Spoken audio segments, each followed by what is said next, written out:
જરા વિચારો, જો કોઈનો એક પર્સનલ ડિજિટલ સાથી હોય તો, જે હંમેશા સાથે રહે, જે ફક્ત ફોનમાં જ નહીં પણ ગાડીમાં, ઘરમાં અને ઓફિસમાં પણ હાજર હોય. OpenHuman.ai બસ આ જ કલ્પનાને હકીકતમાં બદલી રહ્યું છે અને આજે આપણે એ જ સમજવાના છીએ કે આ બધું કેવી રીતે શક્ય બની રહ્યું છે. આ વિચાર જ કેટલો જોરદાર છે ને! એક જ અસિસ્ટન્ટ, એ જ એની પર્સનાલિટી, જે સવારે સ્માર્ટ મિરર પર તમને દિવસની શરૂઆત કરાવે, પછી ગાડીમાં રસ્તામાં તમારી સાથે હોય અને આખો દિવસ તમારા ફોન પર તમને મદદ કરતો રહે. આ ટેકનોલોજીનું મુખ્ય વચન જ આ છે. એક એવો સાથીદાર જે હંમેશા તમારી જરૂરિયાતોને સમજે અને તમારી સાથે રહે. અને સાંભળો, આ કોઈ સાયન્સ ફિક્શન ફિલ્મની વાત નથી. હકીકતમાં આવા ડિજિટલ હ્યુમન્સ બનાવવા માટેની મોટાભાગની ટેકનોલોજી તો આપણી પાસે ઓલરેડી છે જ. પણ હા, હજી પણ કેટલાક એવા પડકારો છે જે આપણને સંપૂર્ણ અનુભવથી થોડા દૂર રાખે છે. તો સવાલ એ છે કે આપણી પાસે અત્યારે શું છે? જુઓ, સૌથી પહેલાં છે મગજ, જેના માટે આપણી પાસે ChatGPT જેવા પાવરફુલ લેંગ્વેજ મોડલ્સ છે, જે માણસની જેમ ઊંડાણપૂર્વક વાતચીત કરી શકે છે. બીજું છે અવાજ, જેના માટે 11 લેબ્સ જેવી ટેકનોલોજી છે, જે એકદમ કુદરતી અને લાગણીસભર અવાજ બનાવી શકે છે. અને ત્રીજું છે ચહેરો, જેના માટે CGI એટલા વાસ્તવિક ચહેરા બનાવી શકે છે કે અસલી અને નકલીમાં ફરક કરવો મુશ્કેલ બની જાય. સારું, તો જો મગજ, અવાજ અને ચહેરો બધું જ તૈયાર છે, તો પછી પ્રોબ્લેમ ક્યાં છે? શા માટે આપણે હજી સુધી આપણી આસપાસ આવા ડિજિટલ સાથીદારોને નથી જોતા? બસ અહીંથી જ આખી વાત રસપ્રદ બને છે. હા, બરાબર. જો 80% કામ પતી ગયું હોય, તો પેલી છેલ્લી 20%માં એવી તો શું અડચણ છે? ચાલો, એ મુખ્ય અવરોધને સમજીએ, જે આ ટેકનોલોજીને સામાન્ય લોકો સુધી પહોંચતા રોકી રહ્યો છે. તો મુદ્દાની વાત અહીં છે. ડાબી બાજુ જુઓ, બુદ્ધિ, અવાજ, દેખાવ, આ બધું તો સોલ્વ થઈ ગયું છે. પણ જમણી બાજુ જે છે ને, એ છે અસલી ચેલેન્જ. પહેલું, ડિજિટલ હ્યુમન્સને માણસ જેવા કુદરતી હાવભાવ અને ચળવળ આપવી, અને બીજું, અને સૌથી અગત્યનું, એક એવું ઓપન પ્લેટફોર્મ જ્યાં કોઈ પણ વ્યક્તિ આવા ડિજિટલ હ્યુમન્સ બનાવી શકે અને વેચી શકે.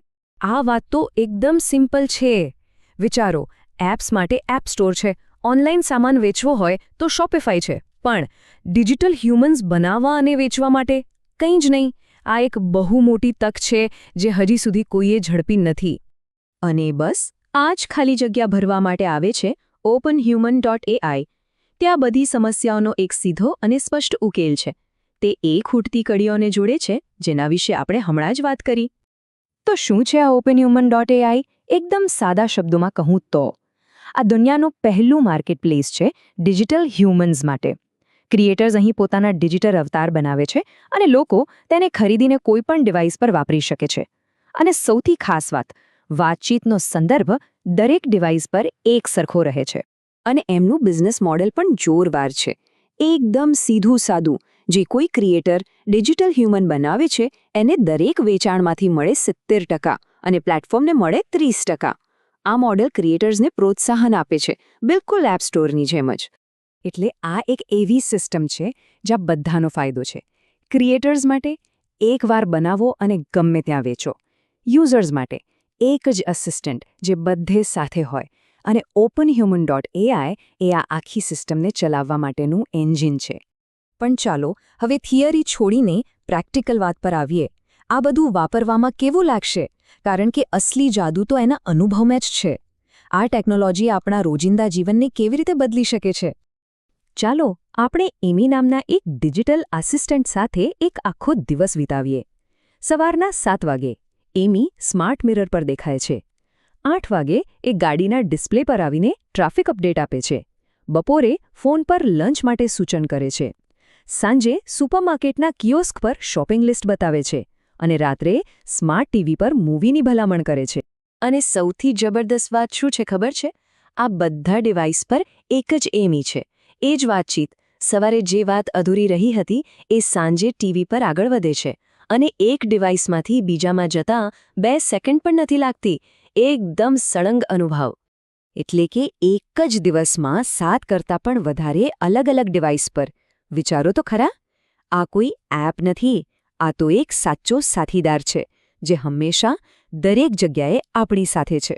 તો આ બધું ક્યાં ક્યાં શક્ય છે?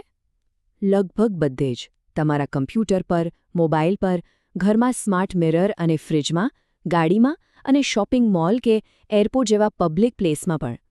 દરેક જગ્યાએ હોવાનું વચન ખરેખર સાચું પડે છે. પણ આ ફક્ત એક ટેકનોલોજી નથી. આનાથી પણ કંઈક મોટું છે. આ એક નવી ક્રિએટર ઇકોનોમી, એટલે કે સર્જકો માટેની એક નવી દુનિયાની શરૂઆત છે. એક નવી આર્થિક ક્રાંતિ. OpenHuman.ai-નું જે વિઝન છે એ આ એક લાઇનમાં બધું જ કહી દે છે. આવનારા 10 વર્ષોમાં લોકો એપ સાથે વાત નહીં કરે, તેઓ જીવો સાથે વાતચીત કરશે. આ ભવિષ્યની દિશા છે. અને છેલ્લે એક સવાલ જે વિચારવા જેવો છે. જો તમારી પાસે તમારો પોતાનો એકદમ પર્સનલ ડિજિટલ એસિસ્ટન્ટ હોય, જે તમને બધી જ રીતે ઓળખતો હોય, તમારી પસંદ નાપસંદ, તમારી આદતો બધું જ જાણતો હોય, તો તમે એને સૌથી પહેલો સવાલ શું પૂછશો? આ વિચાર જ શક્યતાઓના નવા દરવાજા ખોલી નાખે છે.